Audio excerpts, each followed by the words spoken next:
My name is Jared Morgan with Bradshaw & Will. I'm an insurance agent, and we'll be discussing what is fiduciary liability. You act as a fiduciary when you handle someone else's money. And in most cases, when you're handling someone else's money and you're acting as a fiduciary, you have a requirement by law to act in their best interest.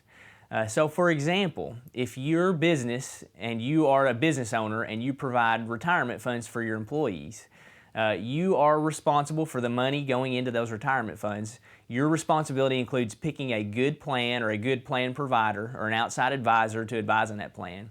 And if you don't do a good job or if you steal money for your employees, you have a risk to be sued, and you have an exposure there that can be insured by fiduciary liability. So in most cases where you would need fiduciary liability is when you're handling money for someone else.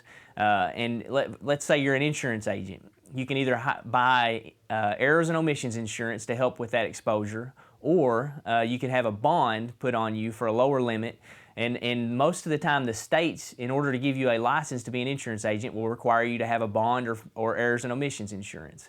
So anytime you are handling someone else's money, you have an exposure for fiduciary liability. You're acting as a fiduciary. And if you don't do a good job with their money or act in their best interest, fiduciary liability is an option you can purchase that will help protect you in that scenario from accusations of not acting in the best interest of the person whose money you're handling.